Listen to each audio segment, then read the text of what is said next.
ആണെങ്കിൽ മരിച്ചോ ഇല്ലയോ എന്ന് തീരുമാനിക്കാൻ ചില അടയാളങ്ങളുണ്ട്. പലപ്പോഴും നമ്മൾ മരിച്ചയിടത്ത് ബേജാറാകുന്നു. എല്ലാം പരിചയമുള്ള ആളുകളാണെങ്കിൽ തന്നെയും പലപ്പോഴും നമ്മൾ അവിടെ ബേജാറാകുന്നുണ്ട്. പ്രിയപ്പെട്ട മുഅ്മിനീങ്ങളെ, മരണത്തിന് ചില അടയാളങ്ങൾ പറയുന്നുണ്ട്. ഒന്ന്, മരിച്ച മനുഷ്യന്റെ പാദം തളർന്നു പോകും. മനുഷ്യന്റെ പാദം കാൽപാകം തളർച്ച നേരിട്ടുവെങ്കിൽ അത് മരണത്തിന്റെ ലക്ഷണമായി മഹത്തുക്കൾ രേഖപ്പെടുത്തുന്നു.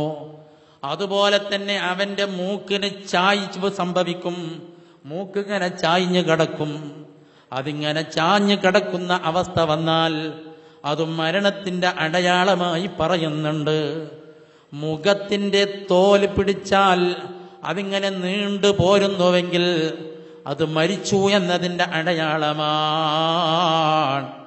അതുപോലെ തന്നെ മൂർത്താവില് മനുഷ്യന്റെ മൂർത്താവ് ഇങ്ങനെ പതിഞ്ഞ് കിടക്കുന്നുണ്ട്, കുണ്ടിട്ട് കിടക്കുന്നുണ്ട് എങ്കിൽ അതും മരണത്തിന്റെ അടയാളമായി പണ്ഡിതന്മാര് രേഖപ്പെടുത്തുന്നുണ്ട്. പുരുഷനാണെങ്കിൽ അവന്റെ വൃഷ്ണം മുകളിലേക്ക് ഒട്ടിക്കിടക്കുമ്പോൾ, ഒട്ടി നിൽക്കുമ്പോൾ അതും മരണത്തിന്റെ അടയാളമാണ് പോൽ. അതുപോലെ മണിബന്ധം വേറിട്ട് നിൽക്കുന്നത് പോലെ അഴഞ്ഞു കിടക്കുമെന്ന് മഹത്തുക്കളെ രേഖപ്പെടുത്തുന്നു. ഇങ്ങനത്തെയൊക്കെ ചില അടയാളങ്ങൾ നോക്കിക്കൊണ്ടായിരുന്നു അയൽപക്കത്തെ വീരാനാജി വന്നിട്ട്, കുഞ്ഞഹമ്മദാജി വന്നിട്ട്, മക്കളെ ഇനി പറയാനുള്ള ഇടത്തൊക്കെ പറഞ്ഞോളിയും, ഉപ്പാന്റെ അവസാനം സംഭവിച്ചിട്ടുണ്ട്, മരിച്ചിട്ടുണ്ട് എന്ന് ഡോക്ടറെ വിളിച്ചു വരുത്താതെ, ഹോസ്പിറ്റലിൽ കൊണ്ടുപോവാതെ, ആധുനിക സംവിധാനങ്ങൾക്ക് വിധേയമാക്കാതെ, ആധുനിക സൗകര്യങ്ങൾ ഉപയോഗപ്പെടുത്താതെ തന്നെ കുഞ്ഞഹമ്മദാജി കയ്യിന് പിടിക്കുന്നത് കാണുന്നുണ്ട്, മൂക്കൊന്ന് പിടിച്ചു നോക്കുന്നത് കാണുന്നുണ്ട്, മൂർത്താവൊന്ന് പിടിച്ചു നോക്കിയത് കണ്ടു, അങ്ങനെ മണിബന്ധം പിടിച്ചു നോക്കുന്നത് കണ്ടു.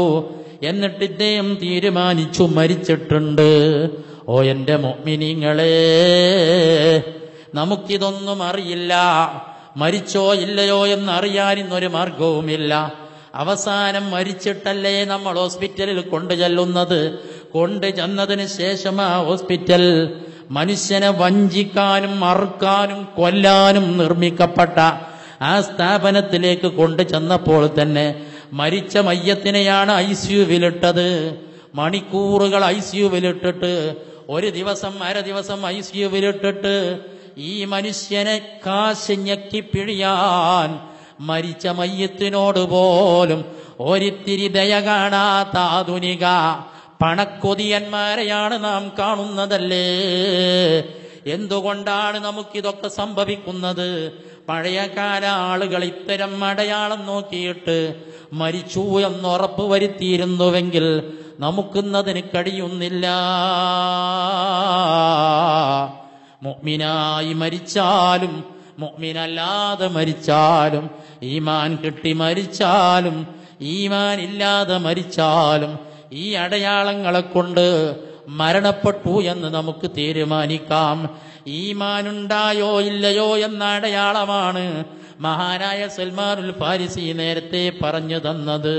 അല്ലാഹു റബ്ബുൽ ഇസ്സത്ത് ഈമാൻ സലാമത്തായി മരിക്കുന്നവരുടെ കൂട്ടത്തിൽ പടച്ച റബ്ബ് നമ്മെ പെടുത്തുമാറാ.